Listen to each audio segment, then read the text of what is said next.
it's not that they're perfect. But you have to get in this mindset where you do not feel like you are powerless or victimized. Really good book. Goodbye. Oh. Hey there, it's Vicki Marie. I want to welcome you today and welcome back if you're returning. I'm so happy that you're here. I am participating in the One Box Challenge hosted by Michelle over at My Everyday Wife Life. I am going to put that playlist down in my description today, as well as the link to Michelle's channel. So go check that out and be sure and check in with all of the other lovely participants who are going to be showing you what we've been decluttering. So I'm going to go through and show you guys just the things that are in my box. Now, I have been going through my house for the last year and I've done a ton of decluttering because I'm an empty nester.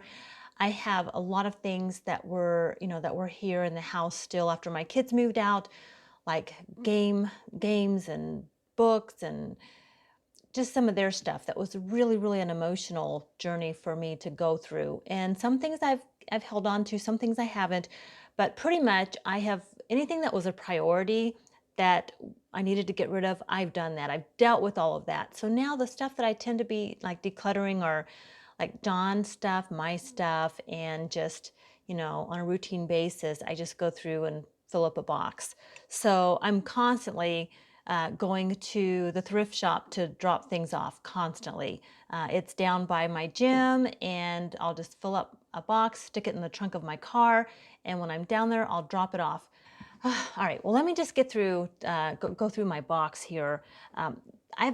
Okay, this first group of stuff is just boring stuff, okay? It's a bunch of John's old white t-shirts. Like, there's like 1, 2, 3. They're wrinkly too because, well, he threw them in my box. They've been sitting here. 4, 5. So let me lock in the autofocus here just so it's not going in and out. So that's a bunch of stuff that's in my box this time. I'm getting rid of this. It's a metal water dish I've had for Roscoe forever, and I was talking about this on a recent video about how he won't drink out of a metal bowl. I have tried. I've bought him really cute metal bowls. He won't drink out of them. I decided it's time to get rid of that. This next thing, I actually hauled this early on in my channel. When I'd gone, I think, to TJ Maxx, and I bought this Hydrate Ray Dunn water bottle. I think I've used it twice, like really twice since I hauled it. It's time to give it away and let somebody else enjoy it. This red tea kettle. I've had it forever. It doesn't go in my kitchen anymore. I held on to it because I thought, but at Christmas time, it would be really cute sitting on my stove. But I'm not going to mess with that. So getting rid of a tea kettle. These are pajama bottoms. I have not worn these in, I don't even know when the last time I wore these. I kept the top because I wear the top with sweatpants, but like, I'm not going to wear those. Okay. This shirt, I love this shirt, but I have not worn it in so long, and I don't like, I like the pattern. It's a Worthington stretch, and I like the pattern a lot, but the material, let's see, what is the material? It's, does it even say? I don't even know where the tag is for the material. The material is kind of that itchy kind of synthetic. I don't know. My skin, the older I've gotten, the more sensitive my skin is. And I don't like it. It's uncomfortable. It's like inside, it's just kind of itchy. And I could wear it over clothes, like layer, but I have to be careful with that because I still get those power surges, and so I don't do a lot of that. All right, this next piece is these really cute shorts. I love these. Got them from Sam's Club a couple years ago. Last year or the year before. I love the color. They have the cut-off jeans, here, like the cut-off look. Looks like you cut off a pair of jeans, but they actually came that way. The brand is 7. I think they're super cute. I've worn them once. I have another pair that's similar color that are more of a dressier short. I never wear these. Like, why am I holding on to them? I mean, it's hard for me to let go of them. I've only had them a couple of years, but at the same time, I'm not wearing them. It's just taking up valuable real estate in my drawer. So, all right, this next thing, of course, last final items is a couple of books. And now this was on my bookshelf for a long time. It's from Fran Hewitt and Les Hewitt. The Power of Focus was the book that, well, I had that book too. I held on to this, but this is The Power of Focus for Women. And this was a really, really good book. Got a lot of value out of it, but I got to let go of some of my books, and I decided I'm going to let go of this one. So, you know, it's, I mean, it's not that I don't think it's a valuable letter. I mean, I'm opening it up now, and I'm looking at it, and it's like when I do this, it's hard for me to let go. Like, oh, but these are so good. These are so good. Now I'm already rethinking it.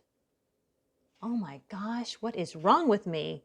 4 reasons to forgive, to heal your body, to eliminate your toxic thoughts and anger, to heal your heart, to heal your relationships, to heal your life. This is good stuff. I am getting rid of it. Holy cow.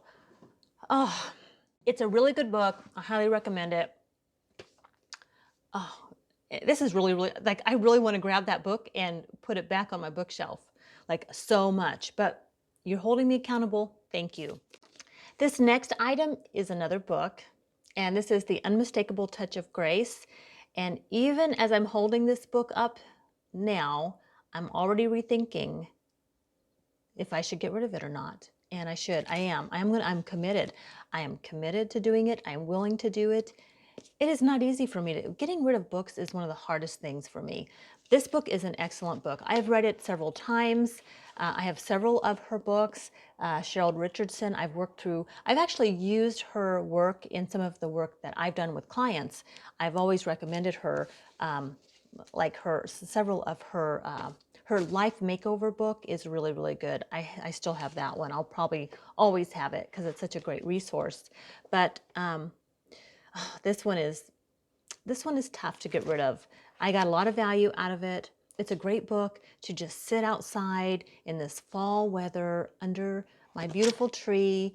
I have a little reading nook out there, and on my fall tour you will see this, but I do sit under my little tree and I read there and have my coffee or have some tea, and usually coffee. You guys know I usually have a cup of coffee nearby, but every now and then I'll drink tea. Like, I love my sun tea, and sometimes when it's hot out, I will drink my sun tea. This is so good. There is a higher power ready and able to lead you in the right direction. These are just the bullet points on the back. The more you surrender to the divine plan that allow grace to lead the way, the more the right doors will open. I believe that. When you learn to view your life from a spiritual perspective, you'll begin to see that everything does, in fact, happen for a reason. I always say life is happening for you, not to you, and everything is perfect, even when it's clearly not. I mean, gosh, in today's world, that's such a hard topic, or a hard concept to wrap our head around. Like, are you kidding me? Things are perfect? Really? It's not that they're perfect. But you have to get in this mindset where you do not feel like you are powerless or victimized in order to affect your life in a positive way, to make a change, in a positive change, to project yourself in a new direction. You have to change your mindset. And this book is amazing for that. You are surrounded by spiritual change agents, people who have agreed to take on roles that support your spiritual evolution. So, really good book. Goodbye. Oh, it's like saying goodbye to friends. But I do hope that other people get the value that I did out of reading that. And I have a Kindle, and I can always downloaded on my Kindle as well. So I don't think I have that. Some of these hard books that I have, the hard covers like this, I also have on my Kindle, but there's just something about holding on to these books. Oh. Michelle, thank you for hosting this collab. It is really a tremendous help for me to just hold me accountable for decluttering my life. So, so important. I mean, we have to declutter and we have to make room for new, for the fresh, for fresh perspectives to expand and learn. And I always want to be doing, no matter how old I am, I never want to get to that point where I feel like I'm static, where I have nothing else to learn. I'm a lifetime learner. I will always be looking for something new and a new perspective, new way to look at life. Sometimes just a new book to read or a new flavor of coffee or tea. I mean, that's good too. So, all right, guys. Well, I want to thank you so much for watching my video today. And again, thank you, Michelle, for hosting this collab. I think she does this every season, I think. So, and it is an open collab and she's got an open invite. So I was just happy to finally get to jump in and join Michelle for one of her wonderful collabs. And I invite you guys to go check out her channel and maybe you'll want to participate. So, all right, thank you so much for watching. Let me know in the comments, are you decluttering? Do you have trouble decluttering books like I do? Oh, let me know.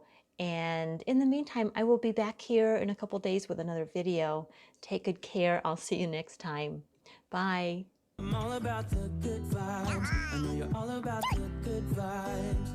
Do you know how much I love you? Wanna see you smile. Where's that happy girl that